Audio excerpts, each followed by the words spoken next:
어, 이제 오늘 나눌 얘기는 예배와 기도에 관한 얘기입니다. 여러분, 창조 타락 구속이라고 하는 기독교 세계관 얘기를 아마 들어보셨을 겁니다. 또는 창조 타락 구속 완성이라는 그런 식의 이제 기독교 세계관 얘기를 아마 들어보셨을 건데요. 그거를 조금 다르게 얘기해 보면요. 창세기 1, 2장의 얘기죠. 그 다음에 타락, 이제 창세기 3장에 나오는 그 선악과를 먹은 사건이죠. 그리고 나서 창세기 4장부터는 어떤 이야기의 시작이냐면 예배에 관한 얘기의 시작입니다. 그래서 계시록 22장까지요. 전부 예배에 관한 얘기예요. 결국은 우리가 천국 가서도 할 건 뭐냐면 예배죠. 예배. 그래서 창조, 타락, 뭐 구속, 완성 이런 기독교 세계관의 얘기를요. 조금 바꿔서 얘기하면 창조, 타락, 예배라고도 말할 수 있습니다. 결국은 예배로 시작해서 예배로 끝나는 거거든요. 여러분 창세기 4장을 제가 이제 오늘 조금 그 4장만 얘기할 건 아닌데 그 부분을 좀 다루면서 같이 갈 건데 여러분 창세기가 1장, 2장에서 창조를 다루고 3장에서 타락 얘기를 다룬 다음에 4장입니다. 여러분 4장에서 여러분 우리가 다뤄야 될 얘기가 참 많죠. 아담과 하와가 쫓겨나서 얼마나 수많은 일을 겪었겠습니까마는 그럼에도 불구하고 그들이 그 가운데서 성경에서 그들의 모든 얘기들을 다 건너뛰고 중점적으로 얘기하는 것은 뭐냐면 이제 그들의 출생을 얘기하고 그들의 직업을 얘기한 다음에 바로 그들이 제사를 드렸다. 그러니까 쉽게 말하면 이제 예배를 드렸다고 이제 이야기를 진행해 가는 겁니다. 왜 그러냐면요. 하나님의 관심은 바로 창조를 회복하는 데 있기 때문이에요. 여러분 이제 창조의 목적은 여러 가지가 있겠습니다만 가장 중요한 목적은 뭐냐면요. 창세기 2장 3절에 나오는 일곱째 날에 안식하셨다는 그 얘기입니다. 여러분 하나님이 첫째 날부터 일곱째 날까지 하나님이 창조를 하시고 이제 일곱째 날에는 그러니까 뭘 만드셨다기보다는 이제 안식하셨다는 말로 돼 있죠. 근데 그 안식이라는 의미가요. 단순히 쉬는 것을 의미하는 것이 아니에요. 여러분 만약에 하나님이 정말 쉰다고 하면 우리가 주일날 예배 드리는데 하나님이 쉬는 날 와서 예배 드리는 거예요? 하나님이 쉬셔야 되는데 우리가 막 하나님 부르고 그러는 건가요? 그러니까 이제 그런 게 아니라는 거죠. 그러니까 하나님이 쉬셨다는 얘기가 단순히 우리가 생각하는 그런 쉼에 대한 얘기가 아니고요. 하나님이 안식을 하셨다는 얘기의 여러 의미 중에 가장 중요한 의미는 뭐냐면 바로 질서가 잡혔다는 거. 하나님이 그 쉬셨다는 의미가 하나님이 창조를 이제 완성해서 끝냈다는 의미가 있어요. 그러니까 창조에 대한 적어도 전반적인 계획이 이제 딱 마친 거죠. 그래서 결국 뭐가 생긴 거예요? 하나님의 주권에 의한 통치가 이루어지기 시작했다는 거예요. 그래서 모든 것에 하나님의 주권이 간섭하고 관여하는 그러한 질서가 생겼다는 게 이제 이 안식의 중요한 의미입니다. 그런데요, 이 질서는요, 적어도 네 가지의 질서를 가지고 있어요. 뭐냐면 하나님과 나 사이, 첫 번째, 두 번째, 나와 나 사이, 그 다음에 나와 이웃 간의 관계, 그 다음에 나와 피조물의 관계. 여러분, 나와 하나님 사이의 관계는 너무 쉽죠? 그렇죠? 하나님이 질서를 세우셨을 때 제일 중요하게 여겼던 건 뭐냐면 우리 인간이잖아요. 그렇죠? 우리가 하나님의 백성으로서 하나님께서 우리를 당신의 자녀 삼으시고 그렇죠? 그래서 하나님과 나 사이에 아버지와 아들이라는 그러니까 아버지와 자녀라는 또는 뭐 주인과 종이라는 또는 왕과 백성이라는 그런 질서가 생기는 게 첫 번째죠. 근데 그리고 나서는요. 이제 나와 이웃도 쉬워요. 왜냐하면 당연히 이제 나 다음엔 다음 사람 다른 사람일 거 아닙니까? 그래서 나와 다른 사람 간의 관계에 질서가 생기는 거죠. 관계가 생기는 거죠. 그런데 중간에 나와 나 사이의 관계가 있다는 걸 여러분 꼭 기억하셔야 돼요. 여러분 우리 자신이 우리 자신을 굉장히 잘 아는 것 같지만 여러분 하나님만 우리를 정확히 다 아세요. 나는 나를 아는데 한계가 있죠. 여러분 내가 이런 사람인지를 아는 건요. 큰 사건을 겪어보면 알아요. 큰 사건을 겪었을 때 우리가 만약에 나 자신에 대한 기록을 남긴다면 내가 했던 생각, 내가 했던 말, 내가 보였던 표정, 내가 했던 선택들 그런 것들을 만약에 기록으로 다 남겨놓는다면요. 여러분 내가 어떤 사람인지를요. 내가 보고 놀랄 수도 있어요. 내가 이런 사람이었구나. 내가 이런 거밖에 안 되는구나. 또는 내가 정말 생각보다 대단한 사람이구나. 그러니까 이제 그거는 이제 기록을 보면 알게 되겠죠. 어찌 되었든 하나님이 나보다 나 자신보다 나를 더 잘 아시는 분이 하나님이신데 하나님과 나의 관계가 올바르게 정립되기 시작하면요. 칼빈이 이런 말을 했습니다. 나를 가장 잘 아는 길은 뭐냐면요. 하나님을 만나는 거예요. 하나님을 알아갈수록요. 누구를 정확하게 나를 보게 되냐면 나를 보게 돼요. 내가 어떤 사람인가. 그러니까 이제 그 기초가 뭡니까? 바로 죄인에서 시작하는 거죠. 아, 내가 정말 죄인이구나. 내가 죽어 마땅한 사람이구나. 내가 죄인 중에 개수구나. 그런 이제 바울의 고백처럼 어쨌든 나 자신을 보게 되는 겁니다. 누구 안에서? 하나님 안에서. 하나님의 시각으로. 그러면서 나와 나 사이에 회복이 일어나요. 그러니까 하나님이 만드신 참되신 나, 참된 나를 향해서 이제 가게 되는 거죠. 그래서 이제 하나님과 나 사이에 질서가 생기고 나와 나 사이에 질서가 생기고 관계, 그다음에 나와 이웃과의 관계. 이제 거기서 흘러가는 거예요. 여러분 하나님을 만났는데 내가 회복되거나 내가 회개하거나 어쨌든 내가 돌이키거나 그러한 주님을 닮아가거나 그러한 것들이 나타나지 않는 채로요. 나와 이웃 간의 관계로 가면요. 이제 정죄하게 됩니다. 나는 지금 내가 어떤 상황과 어떤 수준에 있는지를 나는 전혀 보지 못하면서 그러니까 이제 똥 묻은 개가 이제 겨 묻은 개 나무란다 뭐 이렇게 되는 거죠. 그렇죠? 그러니까 하나님을 만나고 내가 먼저 변화되면서 가는 건데 나에 대한 나와 나 사이의 그런 것들은 무시하고 바로 나와 이웃으로 관계를 건너뛰는 사람들이 있어요. 이제 그것들이 문제로 나타나죠. 여러 가지로. 그래서 하나님이 창조를 하면서 안식을 하시면서 이 질서를 잡으셨고 그 질서가 하나님과 나와 이웃, 나와 피조물. 이제 피조물까지 가는 거예요. 제가 여기서 피조물 얘기는 하지 않을게요. 어쨌든 그래서 그런 것들까지 가면서 하나님이 이 질서, 하나님의 주권을 세워 놓으셨는데 문제는 뭐죠? 선악과 열매를 먹음으로써 무슨 일이 생겼어요? 이 관계가 다 깨지기 시작한 겁니다. 그렇죠. 먼저요. 하나님과의 관계 단절이 생겼어요. 그렇죠. 아담과 하와가 어떻게 했습니까? 숨었어요. 그렇죠. 왜 숨었죠? 벌거벗음을 알고 수치를 여겨서 숨게 됐어요. 근데 그들이 하나님으로부터만 숨었나요? 그러지 않아요. 자기들이 뭘 하기 시작했죠? 서로 그 나뭇잎을 가지고 서로를 가리기 시작했어요. 그렇죠. 그거는 뭐냐면요. 이제 남자와 여자, 그러니까 나와 이웃과의 관계가 단절되기 시작했다는 걸 의미해요. 그러니까 하나님과의 관계가 단절되고요. 죄는. 그러면서 나와 이웃 간의 관계를 단절시킵니다. 그리고 나서요. 나와 나 사이에 그럼 단절은 없었나? 아니 있어요. 있어요. 여러분 아담이요. 하와를 만났을 때 뭐라고 말하냐면 처음 만났을 때 내 뼈 중이요. 내 살 중에 살이다. 이거예요. 여러분 히브리어에는 최상급이 없어요. 뭐 예를 들면 영어는 good, better. 발음이 좀 구려서 죄송합니다.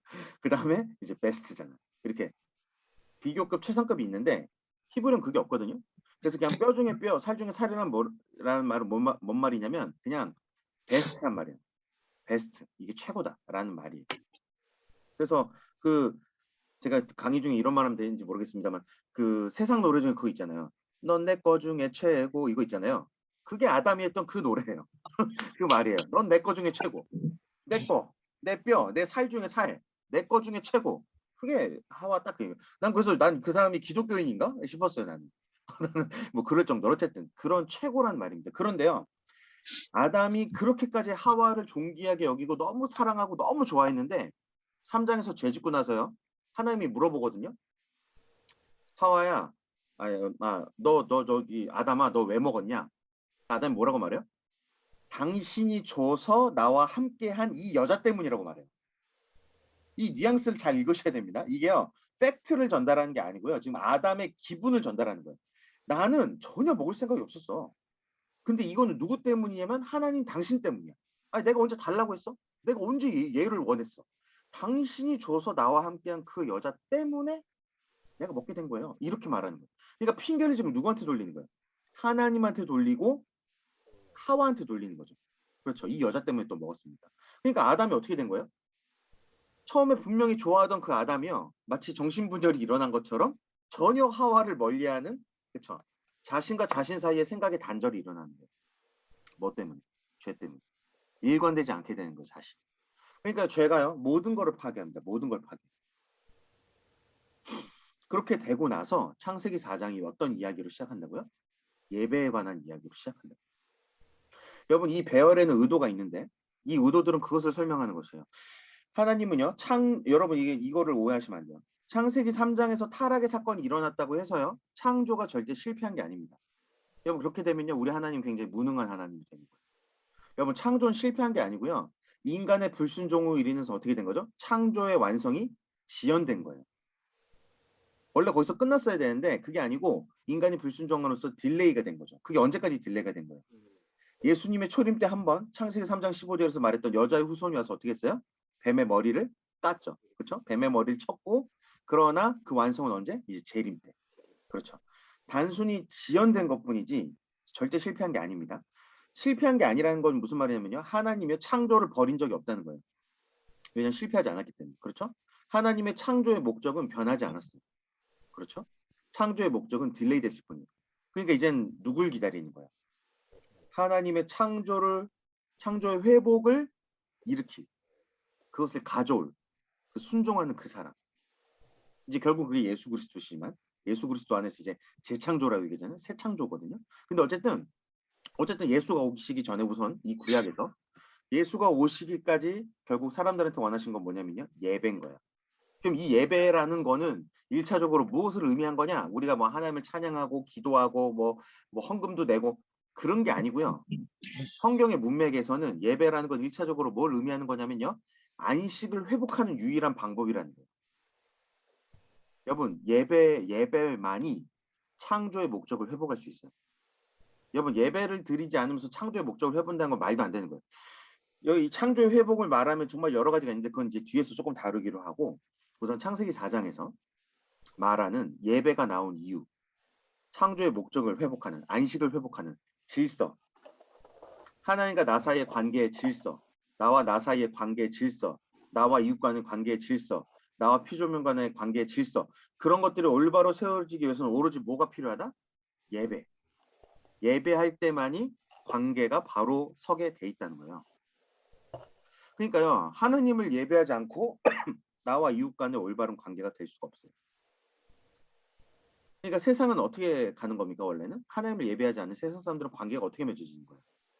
자신의 유익에 따라서 맺어지는 거예요. 자신의 이익 관계에 따라서 맺어지는 것이에요. 그나마 세상 사람들에게도 조금의 빛이 비추는데 그건 뭐냐면요. 부모 자식의 관계죠. 피로 맺어진 관계. 혈연을 통해서 이득을 단순히 넘어설 수 있는 관계가 존재할 수 있다는 그 가능성이 보이는 거예요. 물론 요즘엔 이 세상이 혼란해가지고 막 부모가 자식을 죽이고 자식이 부모를 죽이고 막 별의별 일이 다 있지만 어쨌든 세상에도 주님을 믿지 않지만 이득을 넘어서는 관계가 존재할 수 있다는 것을 보여줬는데 하지만 거기서 그치는 게 아니죠. 우리는 오로지 하나님과의 관계, 올바른 관계에서 시작해서 그 관계 속에서 이웃과의 관계까지 이제 가야 되는 거죠. 그러니까 여러분이 이제 여기 교사시잖아요. 마찬가지입니다. 여러분 교사로서 우리 아이들을 대할 때도 결국은요. 하나님과의 관계 질서가 정립되는 가운데 그 안에서 흘러가는 거지. 그것이 끊임없이 여러분 속에서 재정립되고 회복되고 또 뭐 돌이키든 깨지든 어쨌든 그런 계속해서 하나님과의 관계 속에서 그게 일어나지 않으면 어떻게 되냐면 세상의 관계밖에 되지 않아요. 거기다가 이 아이들은 여러분의 자식이 아니죠. 그렇게 되면 반드시 이해관계로 갑니다. 이득의 관계로 가요. 내가 손해보지 않는, 내가 유익을, 내가 드러나는, 내가 나타나는, 내가 높아지는, 내가 손해받지 않는, 내가 인정받는 뭐 그런 여러 가지의 상황과 환경에 따라서 그 관계로 가게 됩니다. 그럼 이 아이들은 절대 잘하지 않아요. 교회를 백날 다녀도 절대 주님의 자녀가 되기가 굉장히 어렵죠. 물론 하나님은 그 모든 것을 초월해서 하나님의 일을 하시지만 어쨌든 우리가 드려야 될 마땅한 충성의 입장에서는 그렇다는 거죠. 그래서 이 4장에서 말하는 이 예배가 왜 중요하냐면요. 여러분 우리가 예수님을 믿잖아요. 그렇죠? 믿어요. 그런데 이 믿는다는 게요. 예배랑 반드시 연결돼야 돼요. 이 의미가 조금 어떻게 받아들일지 모르시겠지만 아니 당연히 믿는 사람이 예배하는 거죠. 여러분 근데 안 믿는 사람도 예배하잖아요. 여러분 우리 담임 목사님 그 얘기 자주 하시잖아요. 제자광성교회 교인들이 100% 구원받은 거는 아닐 수 있죠. 그렇죠. 어느 교회나 그건 마찬가지고 사실 그렇잖아요. 본인 자신도 그러잖아요. 본인 자신도 버림받지 않는 자가 되지 않기 위해 계속해서 점검하고 담임 목사님도 항상 그렇게 하시잖아요. 그러니까요, 여러분 믿는다고 해서 예배를 꼭 드리지도 않기도 하지만요. 반대로 예배를 드린다고 해서 꼭 믿는 사람이 아닌 거예요. 그래서 언제나 이 믿음과 예배가 연결이 돼야 되는데 여러분 요한복음 14장에 보면요. 예수님이 이런 말씀하십니다. 내가 길이요, 진리요, 생명이다. 그렇죠? 여러분 당연히 이 길은요. 하나님 아버지께 이르는 길이에요. 그렇죠? 천국에 가는 그 길입니다. 그런데 이거요. 1차적으로 구약의 문맥에서 이 성경 전체 문맥에서 생각을 해보면요. 여러분 이 길은요. 그 아버지께 이르는 길, 천국에서 이르는 길 맞는데 1차적인 의미는 그게 아니에요. 1차적인 의미는 어디에 있냐면요. 창세기 3장에 있는 너희가 에덴 동산에서 쫓겨난 그 길이에요. 하나님이 너희를 에덴 동산에 두고 하나님이 그 자리를 복되게 하사 너희와 안식하시고 올바른 관계를 세우셨는데 죄로 인해 쫓겨났잖아요. 그래서 아담과 하와가 어떻게 했습니까? 에덴 동산 낙원에서 쫓겨났죠. 쫓겨난 다음에 어떻게 됐어요? 이젠 죄와 사망이 들어와서 죽음이 임하게 됐죠. 그렇죠. 그들이 이제 결국은 죽는 인생이 된 거예요. 사망한 인생, 하나님과 단절된 인생이 된 거예요. 그래서 하나님이 그 단절을 다시 이으려고 예배라는 방법을 주셨는데 예배할 때만이 그 단절이 있는데 예수님 직접적으로 그 말씀하시는 거예요. 내가 길이다. 어느 길? 너희가 에덴 동산에서 쫓겨나왔던 그 길, 그 길, 그 생명과 진리가 가득한 하나님의 온전한 통치가 있는 그 에덴으로 돌아가는 유일한 길은 누구다? 나라고 얘기합니다. 여러분 잘 생각해 보세요. 그 에덴 동산이 그들을 쫓겨나게 한 다음에 에덴 동산이 누가 지켰죠? 그룹들이 지켰어요. 그룹들이. 그렇죠? 맞나요? 제가 잠깐 성경 좀 확인해 볼게요. 반응이 너무 없으시. 아 맞네. 그룹들이네요. 그룹들이란 천사들로 지키게 하셨어요. 여러분 이 그룹들이요. 성경에서 몇 번 나타나는데 그 중에 하나가 뭐냐면 출애굽기에 있는 성막 있죠. 성막에 지성소에 언약궤가 있지 않습니까? 그 언약궤 뚜껑 있죠. 뚜껑. 그 뚜껑이 어떻게 돼 있죠? 언약궤에 덮는 그 뚜껑에 그룹들이 이렇게 둘이 요렇게 이게 뭐 날개를 이게 손 모아가지고 이렇게 있잖아요. 그렇죠? 그러니까 제가 오늘 원래 하려고 했던 게 이 성막과 예배 관계였는데 실판이 없어지면서 모든 게 어그러져서 사실 이제 다른 얘기를 하게 될까. 원래 이거를 하고 다음에 뭔가 또 하게 되면 이 얘기를 이제 두 번째로 하는 건데 하여튼 그렇게 됐습니다. 그래서 이렇게 뚜껑이 있어요. 뚜껑이 이렇게 있는데 그 그룹들이 여러분 에덴 동산을 지키는 그 그룹들이 거기 있다는 거랑 지성소에 하나님의 임재를 상징하잖아요. 지성소에는 오직 하나님의 임재가 있기 때문에 대제사장만 1년에 한 번 들어가잖아요. 거기에 그 언약궤 뚜껑에 그룹들이 있다는 게 굉장히 중요해요. 이 유사성이에요. 자, 지성소에 하나님의 임재가 있었습니다. 그 하나님의 임재를 그룹들이 지키는 거예요. 마찬가지입니다. 에덴 동산을 지키는 거예요. 에덴 동산에 하나님의 임재가 있다니까요. 왜냐하면 올바른 질서가 있기 때문에 온전한 임재가 있어요. 충만한 임재. 원래 하나님이 의도한 그 임재가 있는데 그것을 그룹들이 막는 거예요. 누구의 접근을 막는 거예요? 인간의 접근을 막는 거예요. 그렇죠. 지성소도 마찬가지잖아요. 성소까지는 제사장이 들어가지만 지성소는 못 들어가요. 대제사장만 1년에 한 번. 특별한 목적 때문에 들어가잖아요. 마찬가지로요. 그룹들이 하나님의 임재를 막고 있다고요, 지금. 천사들이 막고 있어요. 인간의 이 접근을. 왜죠? 죽으니까. 인간이 죄의 문제를 해결하지 않고, 그렇죠? 하나님과의 관계를 회복하지 않고 그 관계 문제를 해결하지 않고 그냥 하나님을 다이렉트로 만나면요. 죽어요. 반드시 죽어야 돼요. 그렇기 때문에 그룹들이 지키고 있다고요. 인간을 보호하기 위해서. 그러니까 하나님이 이스라엘 백성들이랑 함께 하고 싶은데 어떻게 한 거예요? 하나님이 너무 이스라엘 백성하고 함께 하고 싶은데 도무지 다이렉트로 만났다가는 안 될 것 같으니까 어떻게 하는 거예요? 그들 가운데 성막을 만들고 성소와 지성소를 구분해서 본인의 임재를 거기다 가두잖아요. 여러분 성막이 하나님께 어울리는 집이나 되기나 합니까? 만유보다 크신 그분이 그 조그만 데 들어가서 뭐 아무리 금으로 바르고 뭘로 발랐다고 해도 그런 거에 계실 분이냐고요, 그분이. 근데 그분이 그걸 하세요. 왜냐면 우리 가운데 함께 거하시기 위해서. 여러분 결국은 예수 그리스도 이름이 뭡니까? 임마누엘이죠. 하나님이 우리와 함께 하신다. 여러분 하나님은 이미 성막에서부터 함께 하셨어요. 근데 이제는 성막에 갇혀 있는 정도를 원하지 않는 거예요. 예수 그리스도가 우리 십자가에서 죽고 부활하심으로 뭘 했죠? 이 휘장을 찢었죠. 휘장을 찢었어요. 찢었죠. 어떻게 한 거예요? 하나님의 임재가 지성소에서 나온 거예요. 어디까지? 성소까지 나온 거예요. 그렇죠. 성소까지 나온 거예요. 여러분 이게 왜 중요하냐면 이걸 말하려니까 이게 다 들어가는데 여러분 원래 이스라엘의 비전은 뭐죠? 하나님 이스라엘한테 주신 비전이요. 출애굽기 19장 5절 6절입니다. 이 구절만 적어놓고 여러분 나중에 읽어보세요. 출애굽기 19장 5절 6절인데 거기에 뭐라고 되어 있냐면 너희는 하나님의 소유 거룩한 백성 제사장 나라다. 이게 비전이에요. 이게 이스라엘만이 아니고 모든 그리스도인들의 공통된 비전이야. 하나님의 소유 거룩한 백성 제사장 나라가 되는 것. 여러분 그런데요. 이스라엘이 제사장 나라가 안 됐어요. 왜죠? 여러분 제사장 지파가 따로 있었잖아요. 레위 지파가 제사장이잖아요. 그렇죠? 유다 지파는 제사장 아닙니다. 베냐민 지파는 제사장 아니에요. 레위만 제사장 지파예요. 그러니까요.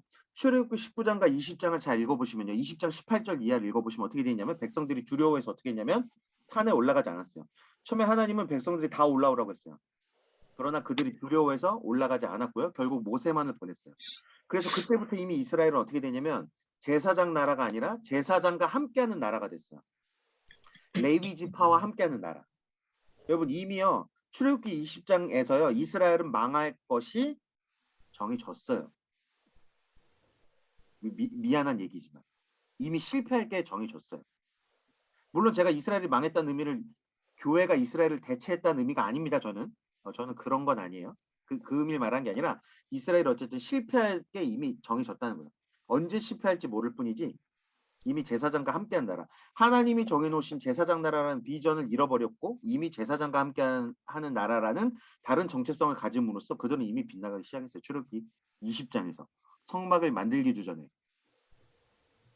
여러분 근데 제가 이 얘기를 왜 하냐면요. 베드로가 그 얘기를 합니다. 베드로전서 2장 9절에 뭐라고 말하죠? 너희는 왕 같은 제사장이라고 얘기해요. 너희는 왕 같은 백성이 아니고 너희는 왕 같은 제사장이라고 얘기합니다. 여러분 베드로가 정확히 알고 있는 거예요.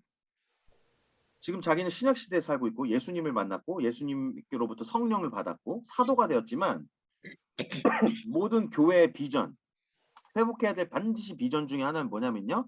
제사장 나라예요. 제사장이 되는 것이 우리. 이제 우리 중에서는 대제사장이 나올 필요가 없어요. 왜죠? 히브리서에 말하면 히브리서가 뭐라고 말해요? 예수 그리스도가 대제사장이 되셨잖아요. 그래서 이제는 대제사장은 예수 그리스도가 하셨기 때문에 이제는 우리는 뭐만 되면 돼요? 제사장만 되면 돼요. 제사장.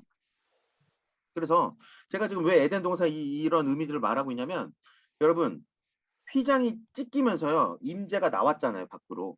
성소로. 지성소에서 성소까지 나온 거예요. 근데 그 성소로 원래 들어갈 수 있는 사람들은 누구예요? 제사장이죠. 백성들이 아니고 제사장이에요. 제사장이 성소에 들어갈 수 있어요. 여러분 우리가 왜 왕 같은 제사장이 돼야 되냐면 하나님의 임재가 성소까지 나와서 거기서 우리를 만나기로 하셨기 때문에.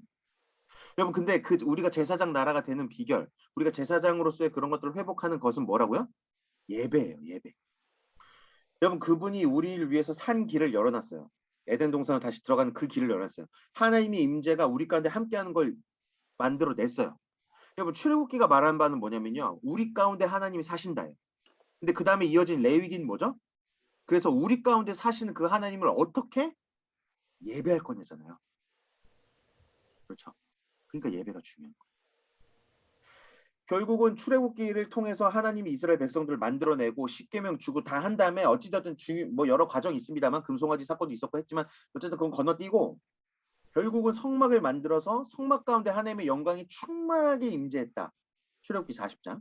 하나님의 영광이 성막 가운데 충만하게 임재했다라고 말하고 나서 어떻게 합니까? 레위기가 시작되는데 레위기에서는요. 이제는 우리 가운데 거하신 그 하나님을 어떻게 예배할 거냐. 제가 지금 예배 자체에 대한 이해를 위해서 지금 제가 이 강의를 하고 있는 거예요. 여러분 예배를 드려야 됩니다. 근데요. 예배를 드리기 전에 예배가 뭔지는 알아야 돼요. 예배를 했을 때 어떤 결과가 나온지는 알고 예배해야 돼요. 여러분 내가 뭔가를 믿는다고 하면서 내가 그게 뭔지도 모르는 거는 믿는 게 아니에요. 그건 내 주장이야. 내 주장. 여러분 예를 들어 우리가 예수님을 믿는다고 하는데 예수님에 대해서 일절 몰라. 전 지금 지식을 얘기하는 게 아니고 지식을 포함한 모든 하나님을 만난 경험 그 모든 걸 다 얘기하는 거예요. 여러분 우리가 예수를 믿는다고 하는데 예수를 전혀 모르면 아니 극단적으로 아주 극단적으로 예수님이 구세 준 것도 몰라 심지어 예수를 믿는다고 하면서 여러분 그러면 그게 진짜 믿는 걸까요? 여러분 그거 우리의 믿음은요 우리가 판단하는 게 아니고 누가 판단하시죠? 그분이 판단하세요. 우리의 믿음인지 아닌지를. 그러니까 그분이 누군지도 모르는 그러니까 이게 여러분 우리가 지식에 절대 빠지면 안 되지만 우리가 믿어가면요 결국 알게 돼요. 여러분 그거 너무 잘 아시죠? 여러분 여기 신앙생활을 오래 하셨을수록 이게 너무나 당연한 말인데 지금 이 당연한 말을 제가 설명하는 겁니다. 근데 여러분 이 당연한 말이 우리 실제 삶에서는 조금 간과돼요, 굉장히. 우리가 믿어야 된다고 말하는데 믿음이 뭔지를 잘 모르고요. 거룩해야 된다고 말하는데 거룩이 뭔지 잘 몰라요, 사실. 예배를 드려야 된다고 하는데 예배가 뭔지를 잘 모르고. 저도 제가 말한 이 예배 오늘 이게요. 예배 전부가 아니에요. 절대 전부가 아니고요. 원래 제가 하려는 건 원래 딴 거였다니까요. 요한복음 4장에 영과 진리로 예배드리는 게 뭐냐. 그거 하려고 했는데 칠판이 없어서 지금 이거 하고 있는 거예요. 그러니까 예배에 대한 정의는 다양하고 예배에 대한 거 굉장히 풍성해요. 근데 제가 그 일면을 오늘 같이 나누는 겁니다. 그래서 레위기에서 뭘 말해줘요? 어떻게 예배할 거냐. 이제 예배할 거냐. 그렇죠? 근데요. 민수기는 뭘 말하는 거예요, 그러면? 이제는 하나님을 모셨어요. 이제 어떻게 예배하는지도 알아요. 그러나 머무르면 안 돼요. 그 자리. 진군해야 돼요. 어디로? 약속의 땅으로. 그렇죠? 이 약속의 땅이란 건 두 가지 의미겠습니다. 가나안 땅을 우리가 일반적으로 천국으로 이해하지만 천국만 의미하는 게 아니에요. 가나안 땅은. 궁극적으로는 천국이지만 두 번 원래 또 의미가 하나 더 있습니다. 그건 뭐냐면요. 사명지예요. 사명지. 부르신 곳. 여러분 천국에 갈 때까지 궁극적으로 가나안이 천국이 되겠지만 우리가 천국에 가기까지는요. 하나님이 부르신 곳에서 있어야 되거든요. 민수기는 그걸 의미하는 거예요. 이제 하나님을 모셨어? 하나님을 예배하지. 그럼 어떻게 해야 돼? 그분을 모시고 어디에 해야 돼요? 사명지로 가야 돼. 부르신 곳으로 가야 돼. 이동하는 거예요. 우리는 교회라는 정적인 건물에서 예배를 드립니다. 그러나요? 예수님도 말씀하시죠. 신약이 말하죠. 원래 교회는 건물이 아니에요. 에클레시아는 교회라고 번역하는데 그거는 건물이 아니잖아요. 공동체예요. 공동체. 그 공동체는 머물러 있지 않습니다. 반드시 하나님 부르신 곳으로 흩어져요. 그랬다가 모이는 거죠. 주일에. 그렇죠. 민수기는 그걸 말해요. 너희가 모여서만 예배하는 게 아니라는 거예요. 그건 출애굽기 레위기에서 끝난 거예요. 그러면. 민수기는 뭐라고 하냐면 이제 그분을 모시고 가는 거예요. 스데반은 이렇게 말합니다. 사도행전에서 우리가 광야 교회를 우리 조상들이 건넜다. 그렇죠. 우리의 본질은요. 광야 교회예요. 광야 교회. 광야. 우리가 사는 땅이 아니에요. 우리가 살 땅이 아니에요. 이 땅은 지나갈 땅이에요. 지나갈 땅. 그렇죠? 약속의 땅 가나안에 이르기까지 우리는 이 땅에서 광야. 그렇지만 교회입니다. 광야지만 모여서 예배하고요. 부르신 곳으로 흩어집니다. 주님이 부르신 사명지로 가는 거예요. 그게 민수기죠. 지금 신명기입니다. 제가 갑자기 모세오경 강의를 시작했네요. 그러나 예배가 다 연결됩니다. 왜냐하면 예배 장소를 만들고 어떻게 예배하는지를 알고 그 다음에 이동해서 예배하고 그 다음에 그 예배가 신명기에서 어떻게 되냐면요. 결국은 여러 가지 신명기 얘기하지만 가장 중요한 것 중에 하나는 뭐예요? 쉐마 이스라엘. 이스라엘을 들으라. 하나님을 어떻게 해라? 사랑해라. 니네가 그분을 모실 장소를 만들고 그분을 어떻게 예배하고 모시고 다니고 다 좋은데 결국은 뭐냐면 그분을 사랑해야 돼. 다시 거기 본질로 돌아가는 거죠. 예배 본질은 그분을 사랑하는 거죠. 그분을 사랑해야 돼. 그분을 사랑하기 때문에 닮아가고 어쨌든 이제 그것도 이제 다시 얘기하겠습니다. 그래서요 모세오경이요 철저하게 예배 관점에서 이렇게 보면 대충 이런 물줄기를 가지고 갈 수 있어요. 그러면 창세기 4장이 도대체 말하는 예배는 뭐냐? 도대체 창세기 4장이 말한 예배는 뭐냐 그러면 여러분 나름 예배에 대한 걸 첫 번째로 얘기하니까 굉장히 중요하지 않겠어요? 그렇죠? 굉장히 중요한 의미를 담고 있겠죠. 창세기 4장이 굉장히 짧지만 단순한 얘기지만 그 의미는 굉장히 아주 중요한 본질적 의미들을 담고 있을 거란 얘기죠. 여러분 창세기 4장에 대한 얘기를 제가 옛날에 오후 예배 때 설교를 한번 했었는데 그 예배에 관한 얘기를 이제 그 부분들을 간략하게 얘기하면서 제가 더 중요한 다른 것들을 조금 보충해서 얘기하겠습니다. 어차피 여러분 들으셨어도 기억이 안 나실 거니까 제가 마음 편하게 하겠습니다. 여러분 창세기 4장에서 가인의 예배와 아벨의 예배가 나오죠. 결국 여러분 하나님께서 그 이야기를 잘 읽어보시면 결국 하나님이 아벨과 아벨의 제물을 받으셨고 가인과 가인의 제물을 받지 않으셨죠. 제물의 문제가 아니었다는 거예요. 결론부터 얘기하면 제물의 문제가 아닙니다. 제물의 문제가 아니고요. 적어도 그 구약의 문맥, 창세기의 문맥에서는 뭐냐면 하나님이 제물만 안 받은 게 아니라 그 사람 자체를 안 받았다는 거예요. 그 사람 자체를. 근데요, 문제는 뭐냐면 가인이 착각을 하고 있다는 게 큰 문제입니다. 가인은요, 뭐가 문제인 줄 알았냐면 재물이 문제인 줄 알았어요. 그게 이제 어떻게 알게 되냐면 창세기 나중에 4장 16절 17절 가면요. 이제 아벨이 죽고 그러니까 가인이 살인을 저지르고 하나님이 징계하잖아요. 너를 만나는 사람마다 막 뭐 이렇게 되니까 가인이 너무 두렵다. 안 된다. 힘들다. 이러니까 이제 표를 주세요. 너를 죽이지 못할 거다. 이제 표를 주셔요. 그래서 뭐 7배나 받으리라 뭐 이러잖아요. 그랬는데 가인이 그 말을 듣고 여호와 앞을 떠나서 가죠. 다른 땅으로 가요. 노 땅인가요? 하여튼 거기로 가서 어떻게 하냐면 이제 결혼을 했겠고 당연히 그 다음에 성을 짓죠. 성. 그러면서 그 이름을 뭐라고 짓냐면 뭐라고 짓습니까? 에녹성이라고 짓죠. 여러분 에녹의 이름 뜻이 뭐죠? 봉헌하다요. 봉헌하다. 드리다. 드리다.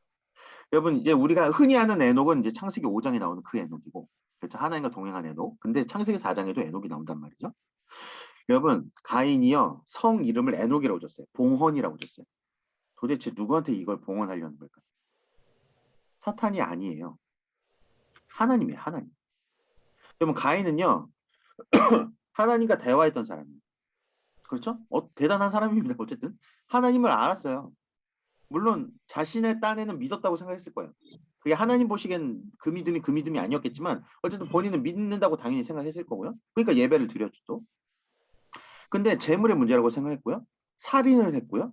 하나님의 말씀을 떠났어요.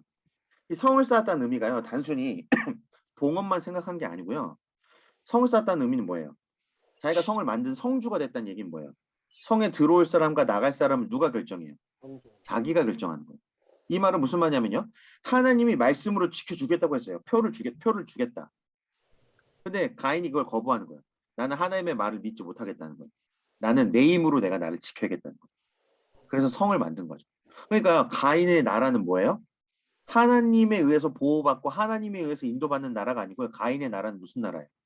자기의 힘과 능력을 통해서 자기를 지키는 나라예요. 주권이 누구예요? 자기한테 있어요. 내가 생각하고 내가 판단해서 이득을 결정해요. 이 사람이 나한테 유익한가 손해인가. 손해는 내보내고 이득은 받아들입니다. 왜냐면 나를 보호하고 지키는 걸 누가 결정합니까? 자기가 결정합니다. 그러니까 가인이 성을 쌓았다는 건요. 완전 창조 질서에서 완전히 벗어난 거예요. 전혀 다른 길을 선택한 거예요. 가인이. 근데 어떻게 하면서? 하나님과 대화하면서. 여러분 이 경고를 여러분 잘 받아들이셔야 돼요. 하나님과 대화하면서 하나님과 교제하면서 자신의 나라를 갈 수 있어요. 가인의 나라를. 여러분 그리스도인들이 많은 착각, 특히 목사님들이 많은 착각을 합니다. 자기 생각이 언제나 옳을 거라는 거. 자기 생각이 언제나 하나님의 뜻일 거라는 거. 절대 그러지 않아요. 여러분 목사라는 건요. 같은 인간에서 특별한 인간을 만든 게 아니에요. 여러분 인간이 갑자기 업그레이드 됐다는 의미가 아니에요. 목사가 됐다는 건. 제가 지금 목사인데 지금 이런 말 하면 안 되면 좀 이상한지 모르겠는데 여러분 그래도 여러분 이거 잘 들으셔야 돼요. 왜냐면 이게 같이 똑같이 적용돼요. 여러분 집사가 됐다는 게, 여러분 장로가 됐다는 게, 여러분 권사가 됐다는 게, 안수 집사가 됐다는 게, 뭐 여러분 선생님이 됐다는 게, 여러분 그게 우리를 특별한 인간, 업그레이드된 인간으로 만들어주지 않아요 절대. 그 상관없어요 그거는. 그건 그냥 하나님 맡기신 직분이고 우리는 뭐예요? 하나님 앞에서 우리가 안수 집사로 쓸 것 같아요? 우리가 하나님 앞에서 목사로 쓰나요? 그러지 않아요. 우리 죽으면 다 하나님 앞에 뭘로 쓰냐면 성도로 써요. 성도로. 다 성도로 쓴다고요. 내가 너에게 맡긴 직분에 너가 충성해서 칭찬하는 거지. 네가 더 업그레이드되고 뭐 이런 게 아니야. 다 성도로 씁니다. 다 성도. 성도한테 보시는 건 딱 하나죠. 믿음. 하나님 은혜에 대한 믿음의 반응, 믿음의 삶, 충성된 삶, 부르신 곳에서 충성. 그냥 간단 심플한 거예요. 자 어디까지 여기 왔죠? 자신을 드리는 예배하다. 그러니까 이제 이 창세기 4장에서 가인이요 그걸 착각하고 있어요. 하나님과 대화하고 있지만 자기 딴에는 그러면서 뭘 드린다고요? 하나님 말을 하나도 안 들으면서 성을 바치는 거예요. 여러분 이 성을 하나님께 봉헌한다는 의미는 뭐냐면요. 이 성은요. 여러분 생각해 보세요. 성을 쌓는다고 하면 얼마나 많은 기술력과 얼마나 많은 사람과 그리고 그 사람들을 돈도 줘야 되죠. 그렇죠? 그다음에 먹여줘야 되죠. 재워줘야 되죠. 여러분 엄청난 재정이 들어가요. 그리고 이 당시에 가인과 아벨이 살던 이 시대가 문명적으로 발전을 해봐야 얼마나 했겠습니까? 솔직히. 그렇죠. 정말 문명이라고는 거의 없는 그런 시대잖아요. 그러니까 이들이 이제 물론 오래 살았으니까 성을 쌓은 거예요. 오래 살지 않았으면 성도 못 쌓아. 우리 같으면 지금 그 당시 기술력에 우리 같은 수명을 가지면 성을 쌓기도 전에 죽죠. 돌 몇 개 올리다 죽는 거야 우리는. 근데 여기 이제 수백 년씩 사니까 이때는. 그 성을 만들어냈는데 물론 그 사이에 이제 자녀들도 많이 낳기 때문에 다 동원이 됐겠죠 사람들이. 그러니까 성이 의미한 바는 뭐냐면요.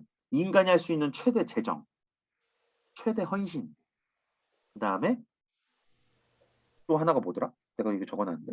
어쨌든 최대 헌신, 최대 재정, 그 다음에 최대 노력, 하여튼 그런 거예요. 인간이 할 수 있는 최대의 무언가예요. 그걸 하나님께 바쳤어요. 대단하죠, 여러분.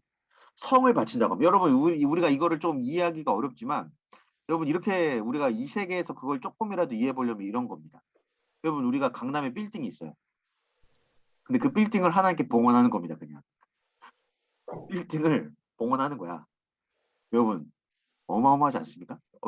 별로 표정에 변화가 없으신 거 보니 그 정도는 뭐 내가 만약에 빌딩 있으면 난 그 정도는 하겠는데라는 역시 믿음이 언제나 제가 이 강의를 하고 설교하면 믿음이 제가 제일 없는 거를 언제나 이게 확인하거든요. 와 나는 상상도 할 수 없거든요. 나는 가서 물어볼 것 같아. 난 인터뷰할 것 같거든. 그런다고 하면 진짜 무슨 하나님이 도대체 무슨 계시를 주셨길래 역시 여러분은 역시 제자광성교회 교사가 되려면 이 정도는 돼야 그렇죠. 네, 맞습니다. 그러니까요. 강남에 있는 빌딩을 봉헌하는 거예요. 여러분 그것보다 더한 거예요 사실은. 왜냐면 가인에게 성이라는 건요 나라거든요. 그게 그 자체로 나라예요. 나라. 그걸 봉헌했다니까요. 근데 하나님이요 기뻐하셨을까요? 안 받았어요. 여러분 나는 드렸는데 하나님은 정작 안 받으셨어요. 안 받았어요. 여러분 이게 굉장히 큰 문제입니다. 가인은 내게 있는 것 중에서 무언가를 드리는 문제라고 생각을 했어요. 예배를. 그게 동생을 죽인 원인이기도 해요. 짜증이 난 거야. 내가 동생보다 못한 재물을 드렸어? 너무 열받았죠? 그래가지고 동생을 홧김에 죽였어요. 그리고 나서 생각하는 건 뭐냐면 내가 더 큰 걸 드리리라. 내가 남이 상상도 할 수 없는 이런 걸 드리겠다. 그럼 인정하시겠지. 근데 아니었다. 여러분 이 창세기 4장에서 말하는 단순한 얘기는 뭐냐면요. 예배는 예물을 드리죠. 근데 예물만 드리는 게 아니라 뭘 드려야 된다 반드시? 나 자신이 드려져요.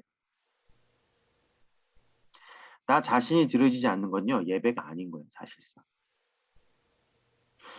여러분 제가 이 원래 첫 번째에 제가 성막하고 요한복음 4장을 연결해서 원래 하려고 했어서 칠판이 있었습니다. 제가 그 얘기를 했으면 결론이 여러 가지가 있겠지만 뭘 얘기하려고 했냐면 사실은요 우리가요 주일날 예배드리고 집에 살아서 돌아가는 게 원래 기적이에요. 여러분 예배를 드리고 집에 살아서 돌아가면 여러분 하나님 진짜 놀라운 기적을 그것만으로 내 삶에 아무 일이 아니라도 여러분이 살아서 집에 돌아왔다는 것만으로도 여러분 놀라운 기적이에요 사실은. 근데 그건 이제 설명 못했지만 어쨌든 여러분 우리의 예배가 자신이 드려지지 않은 예배는 원래 예배가 아니에요. 창세기 4장이 예배에 대한 첫 번째 얘기를 하고 있다는 게 굉장히 중요합니다. 물론 어떤 사람은 이제 창세기 2장을 관여해서 이제 이게 두 번째 얘기라고 하는 사람도 있는데 어쨌든 첫 번째든 두 번째든 굉장히 앞순서에 있으니까 우선순위가 높잖아요. 그 중요해. 여러분 로마서 12장 한번 펴볼까요? 성경 있으세요? 성경 있으십니까? 로마서 12장을 펴보면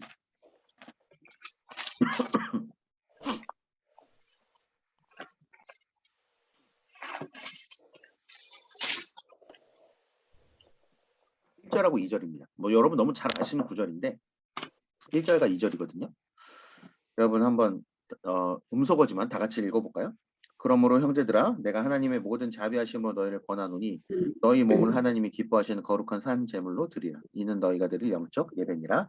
너희는 이 세대를 본받지 말고 오직 마음을 새롭게 함으로 변화를 받아 하나님의 선하시고 기뻐하시고 온전하신 뜻이 무엇인지 분별하도록 하라. 아멘.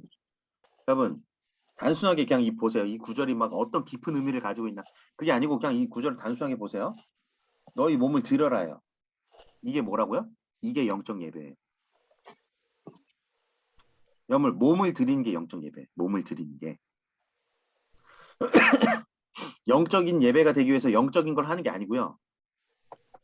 내 자신을 드리는 게 내 바디. 자신을 드리는 게 영적 예배라고요. 이 의미는 사실 굉장히 단순합니다. 이제 여기에 여러 가지 깊은 의미들을 이제 찾아낼 수 있지만 거룩한 산제물이 돼야 돼. 여러분 내가 꼴까닥 죽는 게 아니고요. 그렇죠. 내가 죽어야지. 예수 살고 난 죽어야지. 그러나 예수님의 죽음은 언제나 뭐예요? 부활. 부활 때문에 죽는 거잖아요. 예수님의 십자가 죽음은 부활. 부활로 가기 위해서. 그러니까 내가 어떻게 돼요? 예수 나는 죽고 예수 살아도 다시 부활의 그 예수를 만나 참된 생명으로 들여진 나. 부활의 능력으로 덧입은 나. 나가 들어져야 돼. 그게 영적 예배예요. 근데 2절에서 조금 설명해 줍니다. 왜냐면 이게 어렵잖아요. 이게 뭔 소리야? 내가 들어진다는 게 뭔 소리야? 2절에서 그걸 조금 설명해 줍니다. 너희는 어떻게 해라? 2세대를 본받지 말라. 자, 이제 2세대를 본받지 말라고 했을 때 이 세대가 보여주는 본이 있다는 얘기잖아요. 이게 이제 NIV 같은 데는 뭐 Do not follow pattern of this world 이렇게 돼 있습니다. 이 세상의 패턴을 따르지 마라. 이 패턴을 누가 말해줬냐면 요한 1서 2장 15절 16절 그쯤 읽어보면 사도 요한이 말해줍니다. 이 세상의 것들을 사랑하지 말라. 이 세상의 것들은 다 뭐다? 육체의 정욕과 안모의 정욕과 이생의 자랑이다. 이 세 가지가 세상의 패턴이에요. 세상이 보여준 본이에요. 그거를 따르지 말라는 거거든요. 근데 사실은요, 이게 사도 요한만 얘기가 아니고 이게 창세기 3장에도 나오고 마태복음 4장에도 나와요. 이게 계속해서 나오는 이 세상의 패턴이에요. 근데 제가 이거를 설명하면 이제 완전 딴 얘기로 넘어가니까 이건 잘 설명 못하고 다만 이 세상에 본이 있는데 그걸 따르지 말라는 거야. 그럼 누구를 따르라는 얘기예요, 결국은. 결국은 당연히 누구예요? 예수님이죠. 그렇죠. 예수님이에요, 예수님. 여러분, 우리가 예수님이 길인 거를 아는 것만이 중요한 게 아니에요. 제가 아까 그 설명을 했는데 여러분, 예수님이 길인 걸 아는 것만 중요한 게 아니고요. 그 길이 무슨 의미를 하는지를 알고 거기를 따라가야 돼요, 나도. 그 길이 무슨 길? 아까 말했던 다시 창조를 회복하는 그 길. 다시 하나님과 올바른 관계에 놓이는 그 길. 나와 나 사이에 질서가 잡히는 그 길. 나와 이웃과의 관계, 나와 피조물과의 관계는 그 길이 누구를 통해서? 예수 그리스도를 통해서만 된다는 거예요. 근데 그 예수님이 우리한테 뭘 해야 된다고 말해요? 예배. 예배다. 그러니까 예수님이 이제 그 길이 되셨는데 예수님이 그 길 되게 하는 그 방법이 뭐다? 예배다. 예배를 통해서 그분이 길이라는 걸 우리가 확인하는 거예요. 경험하는 거예요. 계속해서 확장해 나가는 거예요. 그분이 우리를 천국에 이르기까지 그 길을 이미 놓으셨잖아요. 웨이메이커잖아요. 웨이메이커. 우리의 길을 만드신 그분. 그렇죠. 우리 삶 가운데 길을 계속해서 만들고 계시거든요. 그러니까 우리가 그 길을 어떻게 해야 돼요? 따라가야죠. 길이 저렇게 놓여 있네만 보면 안 되고 그 길을 따라가야 되는 거예요. 그게 뭐예요? 예배죠. 예배. 아까 말했잖아요. 민수기. 예배가 어떻게 한다고? 이동한다고. 이동해요. 그 자리에 머물러만 있는 게. 그러니까 성경이 다 다른 얘기를 하는 것 같지만 예배의 관점에서 굉장히 복합적으로 얽혀 있어요. 이 하나라는 관점을 여기서 말하고 여기서 말하고 여기서 말하는데 우리가 그거를 이해를 못하고 다 딴 얘기를 하는 걸로 사실은. 사실 같은 얘기죠. 같은 얘기. 그래서 예수님 말하잖아요. 모세 율법과 선지자의 글과 시편이. 그러니까 이제 그게 상징적으로 이제 구약의 3구조를 얘기하는 거고 구약 전체를 얘기하는 건데 구약이 다 나를 말하는 누굴 말하는 거다? 나 예수를 말하는 거다. 다 다른 얘기 같지만 결국은 궁극적으로 그게 어디로 모아진다? 예수 그리스도로 모아진다. 이제 이렇게 되는 거죠. 그래서 여러분 이 로마서의 이 12장 1절 2절을 여러분 잘 생각해 보셔야 돼요. 결국은 예수를 따르는 겁니다. 여러분 나 자신을 드린다는 게 뭐냐면 예수를 따르는 거예요. 그러니까 여러분 예배를 드렸는데 주님을 닮아가지 않아. 그러니까 이게 제가 말하는 예배 드렸다는 이 의미는 오늘 예배 한 번 드렸다는 그런 의미가 아닙니다. 우리의 삶에 한 번에 갑자기 바뀔 수도 있지만 그렇지 않을 수도 있잖아요. 그렇죠? 그러니까 예배를 드리고 신앙생활을 하는 이 길을 가는데 우리가 계속해서 예배를 드려도 이게 1년, 2년, 3년, 4년, 5년 뭐 이렇게 됐는데 전혀 주님을 닮아가는 모습이 보이지 않아. 전혀 자신을 드리지가 않아. 여러분 이런 예배가 반복되고 있다면 그것은 아벨 하나님이 기뻐하셨던 그런 예배가 아니고 가인의 예배가 굉장히 크죠. 나는 드리지 않아.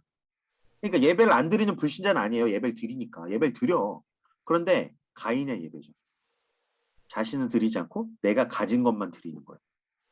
여러분 자신을 드리지 않고 내가 가진 것만 드린다는 것 자체가 이미 나는 누구 거라는 거예요. 나는 내 거란 얘기예요. 나는 내 거야. 그래서 내 거를 드리는 거야. 하나님은 그거를 적선으로 받아들이세요. 지금 네가 만왕의 왕인 나한테 적선을? 그러니까 안 받으신 거예요. 기분 나쁘지. 야, 내가 왕이고 내가 볼 땐 닌 그지나 다름없는데 네가 나한테 뭘 주겠다고 지금. 난 너한테 원하는 게 없는 거예요. 난 그런 걸 원하지 않아. 네가 가진 걸 원하는 게 아니라 너를 원한다고, 너를. 너. 내가 원하는 건 너다. 너는 누구 거다? 내 거다. 이 지렁이 같은 야구 봐. 그게 이제 원어로 보면 뭐 벌레, 구더기 이런 거거든요. 이 구더기 같은 야구 봐. 너는 누구 거다? 너는 내 거다. 너는 내 거. 하나님이 야곱의 이름을 이스라엘로 바꿨음에도 야곱이라고 표현하세요. 왜죠? 야곱이란 이름 뜻이 거짓말하는 자, 남의 발목 잡는 자 그런 거잖아요. 너가 그런 인간인데 그래도 넌 누구 거다? 내 거다. 내 거다. 하나님의 소유다. 이 말을 하는 거예요. 출애굽기 19장에 모든 그리스도인과 이스라엘의 정체성, 하나님의 소유, 거룩한 백성, 제사장 나라. 근데 하나님의 소유, 너는 내 거다 얘기하는 거. 그래서 하나님의 소유이기 때문에 우리 자신을 드리는 예배가 되지 않으면 거기로 나아가지 못하면요. 그 다음이 없어요. 실상. 사실상 넥스트 스텝이 없는 거예요. 여러분 그래서 우리의 신앙이 더딘 겁니다. 이 자신을 드려지는 이게요. 굉장히 잘 안 되거든요. 저라고 잘 돼서 지금 제가 이 강의 하는 게 아니고요.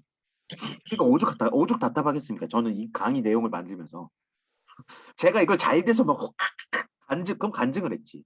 제가 간증 안 하잖아요, 지금. 별로 드릴 말이 없어요, 저도.